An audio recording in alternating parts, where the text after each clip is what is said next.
السلام عليكم ورحمة الله وبركاته جماعة الخير، أهلا بكم في فيديو جديد. أنا رمضان جانا يا عم.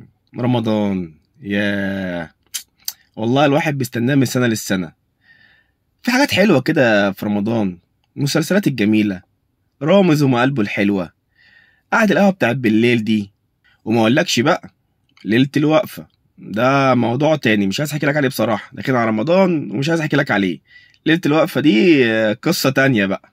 رمضان يا ابني بقول لك احنا بنقعد على القهوة لحد الفجر.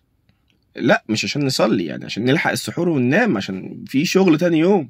وغير بقى زي ما بقول لك بقى رامز والحاجات الحلوه اللي بيعملها دي، والمسلسلات واللعب كرة في الشارع والنوم طول النهار عشان صيام. طبعا انت عارف الواحد تعبان، يعني مش عشان حاجه تانية يعني. هو ده رمضان عند فئه كبيره جدا من الشباب. هم بالنسبه لهم رمضان يعني سهر بالليل، يعني ليله الوقفه، يعني رامز، يعني مسلسلات، يعني القهوه، يعني نوم طول النهار. هو ده رمضان عند بعض الشباب وكتير جدا كمان. الفكرة ان الشباب دي محدش فعلا وجههم صح من اصدقائهم او من طبعا اهلهم اولا واخيرا، يعني الاب والام، ان رمضان ده يعني فهموا كده، يعني رمضان ده فرصة عظيمة انك تقرب من ربنا سبحانه وتعالى. ان انت اللي مش قادر يصلي او مش عارف يبدأ ازاي يصلي، رمضان ده اكبر فرصه انك تبدا تصلي، اكبر فرصه انك تمسك المصحف وتبدا تقرا في المصحف. الواحد بيبقى مبسوط جدا لما بيجي حد يقول له انا ختمت القران ومره واثنين وثلاثه وبفهم، طبعا مش مجرد ان هو مسك القران قراه كده. ولو اول مره قراه كده بتبقى خطوه حلوه ان هو مسك المصحف وبدا يقرا فيه، والمره التانيه يفهم. انا كنت كده اول ما مسكت المصحف اول مره، الموضوع كان شويه في حاجات كتير مش فاهمها، تاني مره تالت مره فهمت القران بيقول ايه. فهو ده رمضان يا شباب. رمضان يعني فرصة انك تقرب من ربنا سبحانه وتعالى، فرصة انك تبدأ تصلي، فرصة انك تزود اجرك وثوابك عند ربنا بالصيام والصلاة وافطار صائم، صلاة تراويح بتاعت بالليل. تبدأ بقى تطلع المصاحف اللي في البيت دي، الخمس ست مصاحف اللي في البيت دول اللي هم محطوطين في الرفوف كده وممكن ما تعرفش هم فين اصلا، تبدأ تطلعهم.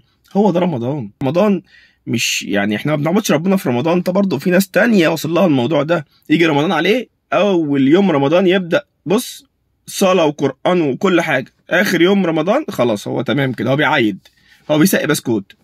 ده رمضان يعني بالنسبه له خلاص كده، هو ده الاسلام، هو ده الدين عنده.